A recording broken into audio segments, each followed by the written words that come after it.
So we're saying that we should talk a little bit about the different data models that there are. We have what we call the star schema. And in our data model, we have the fact table or transactional table, and we have the other tables, the dimension or lookup tables.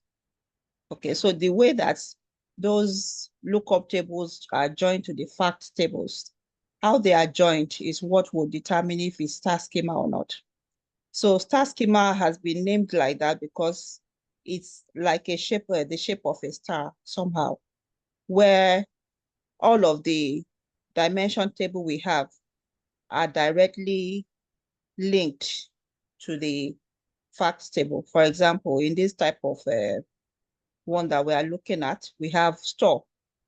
Store as one of the tables, the sales type, customer, products, and time, as those are the dimension tables.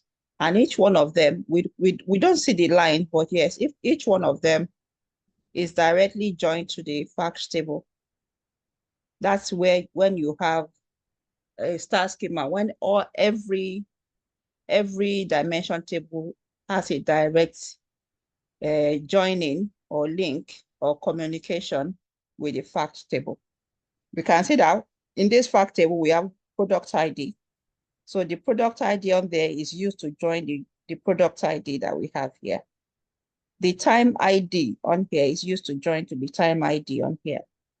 The store ID here is used to join to the store ID that you can see here. And I'm sure that if we were able to scroll down, we will see the customer ID that this would use to join on here. And the sales type ID is also here. You see, so that's a star schema right there. But when we have the snowflake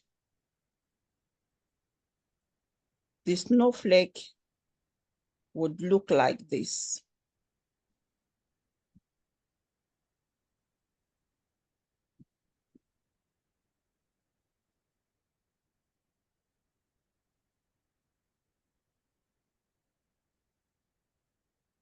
So the snowflake would look like this, where you have the fact table in the middle.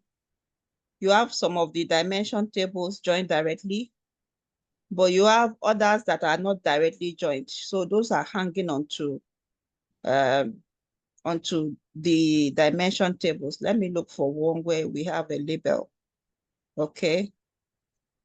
So we have fact table in the middle here, and we see all the dimension tables that are directly linked.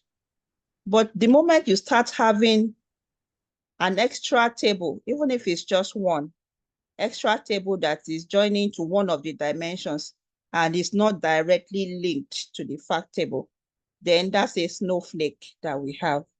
That is, there's an extra branching out like a flake. Okay. And that's the example that we have in our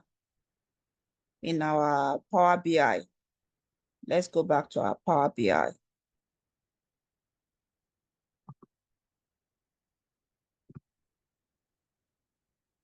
So if we look at our Power BI,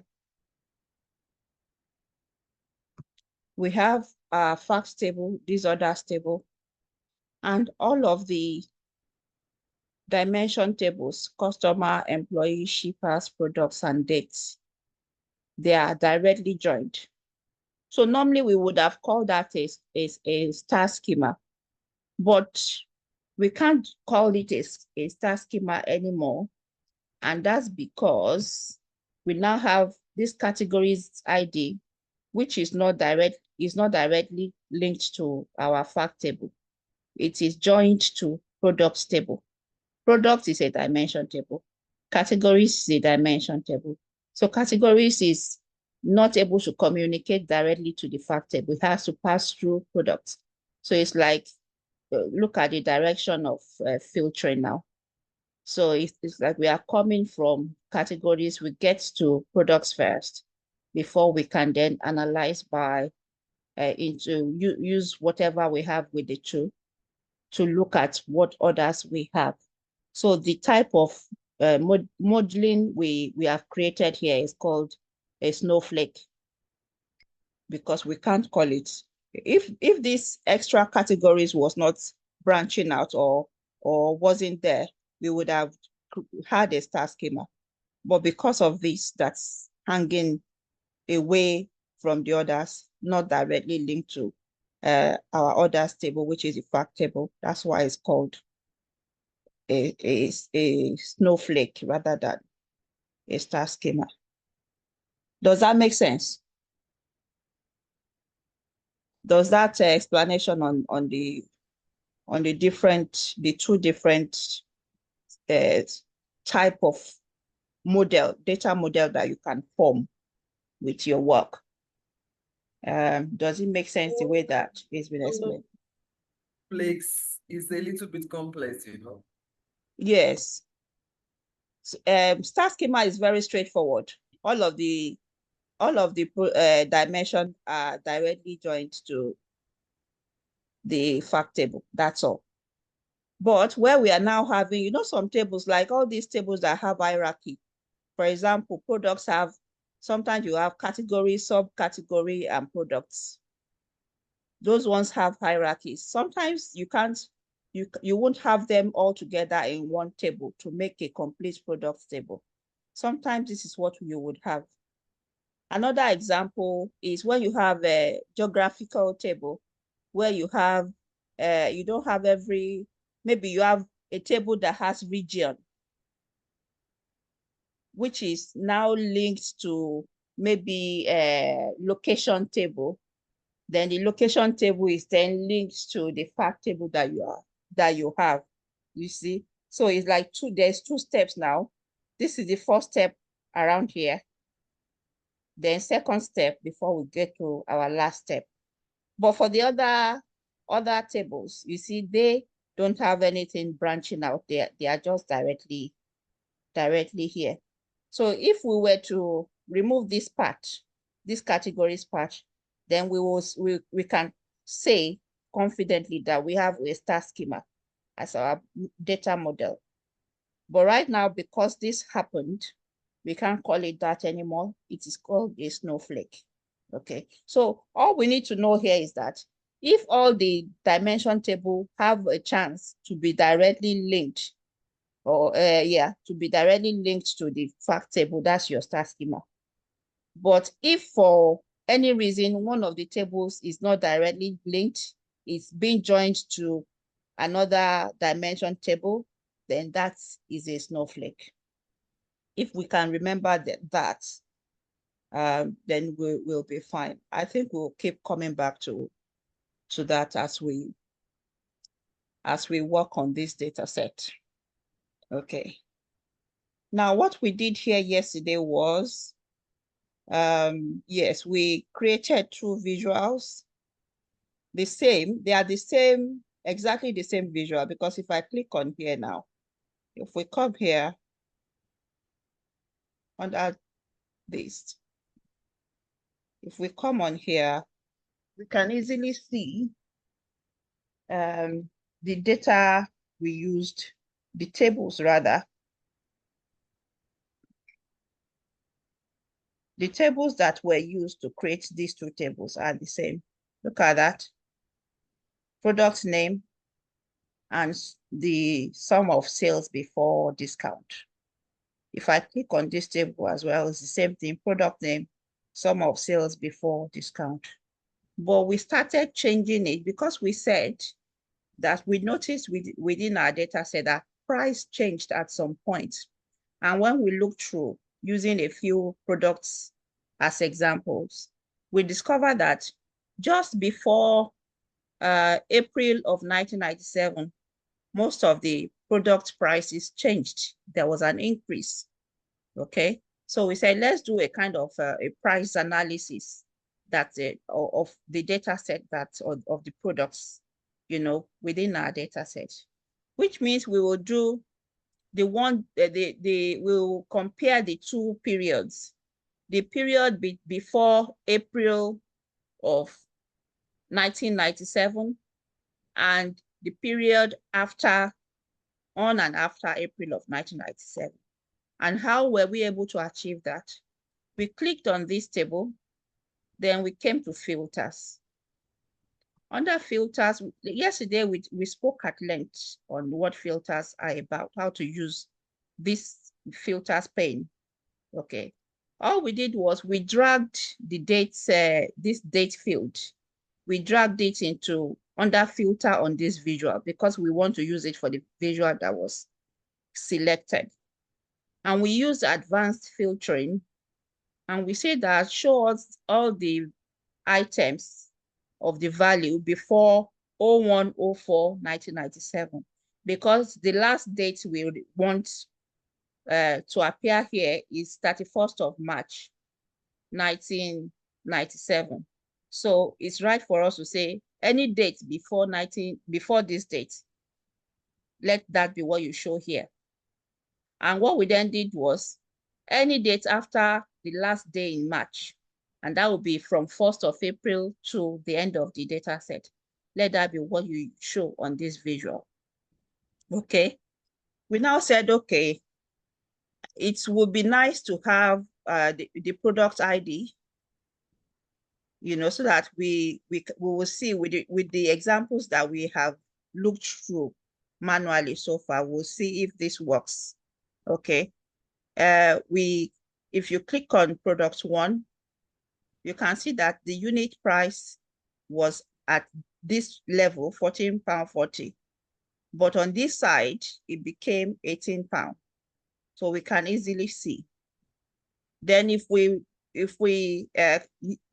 look at the tooltip, it's giving us some information there. It says product name is chai, and the total sum that we got was 2,505.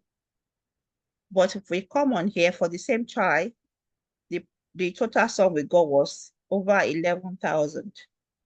Now, then we start to think of questions that could arise.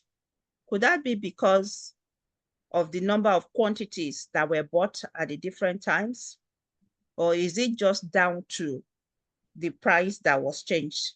Is it because £14.40 was how much we sold it here, and £18 was how much we sold it here? Or was it because they actually bought more quantities, you know, here than they bought here? What could be the reason? Now, this type of report or dashboard report actually would be good for somebody who is like a store manager and they are trying to understand how price has affected sales between those two periods, before pre-tax of 97, 98 and post-tax of 97, or actual tax year of 97, 98, you know. So that's what we found, you know, for product 1. And product 2, we see the price increase. We see that, okay. Product 3, product 4, and we continue to see those differences. I think looking at that now, one thing we could actually do again is to maybe, instead of using this our x-axis, 20,000, 40,000, you know, when I choose one. So rather than having it, because it's hard to know exactly, if not for the tooltip, it's hard to know exactly how much this is giving us. So I'm thinking of changing this from showing us the axis to data label. Data label will give the exact price of each of the bar, the exact value rather of each of the bar. So if we go on here and immediately I switch on the paintbrush, the data label is switched off. So I'm going to on it, and can you see immediately that on, that figure came through. I'll on it, okay? And we can make it show, we can format that a little, you know, position. Where do we want it? I'll say inside end. Then the value, we can do some, We can change this to Arial so that we are consistent. We can increase the font size a little. Okay. Change it from gray to maybe something that's in your face like that. Okay. And one thing we can also do is to apply comma to that value. The sales before discount value. In fact, all of the values there actually. If I click on it here and the comma is here, so I will apply comma to it so that we can read that more properly, 2,505. I don't want the decimal, so it's automatically put it to 2 decimal places. I'll put that as 0, you know, and yeah, this is neater like this. And I'll do the same for this as well. Okay.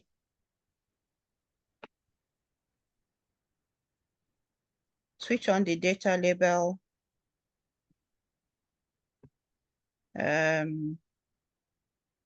Arial. I think the size we use for this one is 12. The other one is 12. We can make this also black. It should show well. Bolding it up as well. And we have the comma to that. Okay. So because we have the values showing for each of the bars, there's no need. These values on the x-axis are now useless, really. They don't bring any value to us anymore. So if we can go into x-axis and switch off the x-axis. So the x-axis here, I'm just going to switch the value off and do the same for this as well.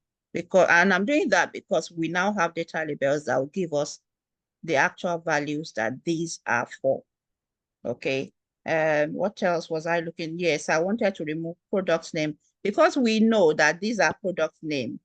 Okay, so there's no need to show that anymore. Anything that's obvious, you know, we can take it out. And we are taking it out just to give us more space, to give the information we are trying to show more space to actually show itself. That's on the y-axis. And I don't want to switch the value off. It's just the title that I want to switch off for this one. Title off. So that makes better sense like that. And yes, we conditioned this slicer to work for both of them so that when we're looking at the different products, you see now, I don't have to use my cursor to know what these values are anymore. We can easily see the values. So that brings some value, but the changes we have made are quite valuable. Also, what we did how did we get these unit prices, in? When we first brought the unit price in, which was gotten from the unit price here, we have unit price on the, we have unit price here. When that was brought in, it was showing sum for us. It was summing it all up such that, what we had here instead of 20 was 720. But what we needed to show was just price of 1. So what we then did was so that it brings just one of the values there. You see, it's like however many quantity that was bought, the unit price is the same for all of them. So we decide to use minimum or maximum. So the minimum in that category would be 20, the maximum will still be 20, whichever one you use. And that was how we were able to get, these two values, sorted for us. Now, what we can also bring forward is maybe, let me remove this. Okay. You see, that's why I didn't want to use the data label before. You see how it's now really very cumbersome. And it's not even showing for this one here, you see, but that's fine. Ahead, this was what it was showing, £210.80 and 263. And I think Did I unselect? Yes, I did unselect. So we are not filtering at the moment. Okay. What else? I think we need to see quantities that were bought. So if there's a way to navigate to, so that we don't put too many visuals on this particular field, on this particular page rather. Okay. Hope we don't have people who are meant to be going to the BA class. Ifeoma, are you for the BA? Yes, ma'am. I am for the BA, but I am already logged in. I'm just switching. Oh, okay. You I'm are switching system. you are switching. Yeah. Okay, that's fine. All right. So how do we then find out the quantities that gave us the much prices that we have? I need suggestions from us. How are we thinking this through? So each time we select one, and we can see unit price and how it changed for each of these two periods, and how much sales we have from each of these two periods as well. What should we do to showcase the quantities that gave us this and the quantities that gave us this? How many units that was bought that gave us this and that gave us this? How do you think we should solve that problem of showing it to the management? Should we put it here as a card as well beside this one, that we can see the quantity that was bought? Or should we create another page? I need answers.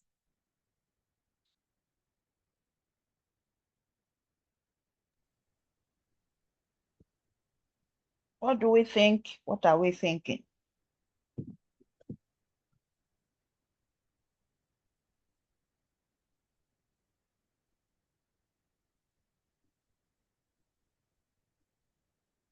If I tell you any suggestion, I think I'm just guessing for now. Yes, that's fine. Yeah. Should we go for a card? Okay, let's go for a card. So we have, just like we have a card here, we'll just have another card beside this one. Is that what you mean, Ma?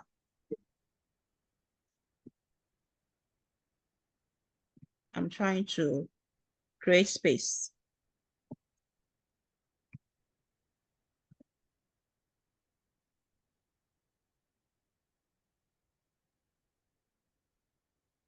Okay. Okay, we've started building our dashboard now. Yes, we've started already. I'm trying to look. Yes, I'm trying to see if we can get a space at the top there to give it this page a title at the top, what this page is about.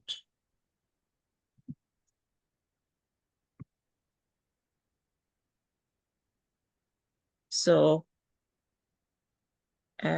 text button, we can say Northwind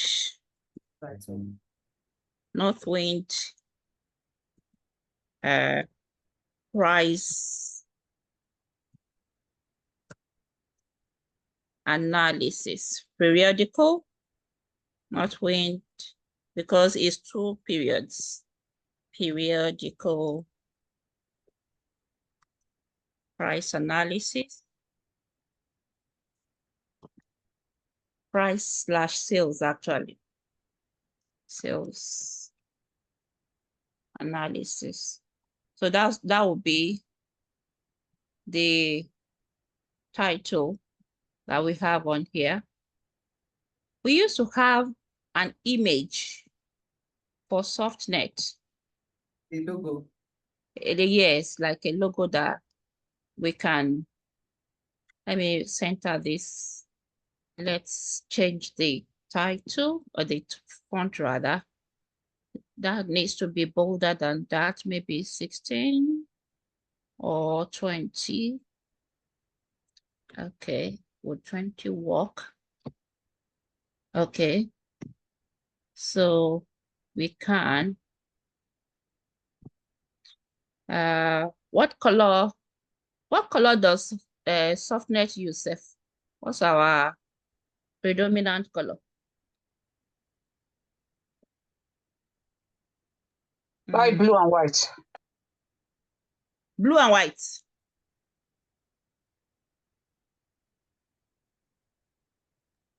Yes. Okay, all right. Okay, so let's see if we can make the background blue. Which blue is closest? I like blue. I like blue, not too dark, not too. No, just like the blue near the orange here. Like this blue? A bit darker than that. A bit darker. Yeah, maybe. Okay. And I'm sure if I search this system, we'll get a logo that we can use. Okay. So we can, in that case, let's call out value. What did the title? Let's change the background to that color of blue. And change the font back to white. Black, sorry, not white. Black pops better in there. So we can, I don't want to copy formatting so that we are not copying everything. Slicer heading, font color black, and then background that blue.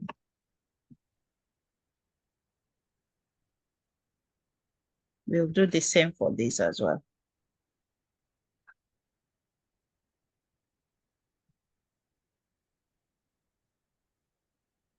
Black and blue. Okay, so that's so, and this needs to be a bit, or should I put it by the corner for now? Is it not better to be centralized? Center bit. Let's put it back to the center then.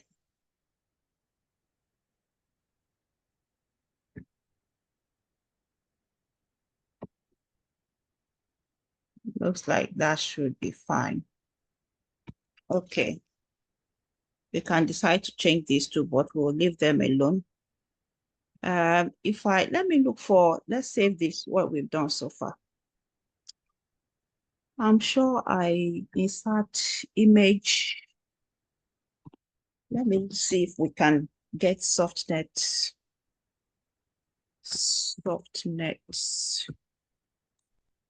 No. Let me see if there's any other logo.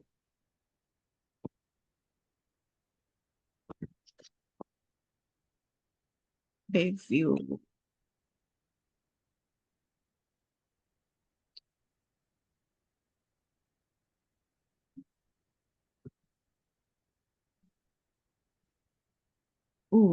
Pictures. Softnet. No. Okay. I thought I had something on softnet on here, but it doesn't look like it. Logo.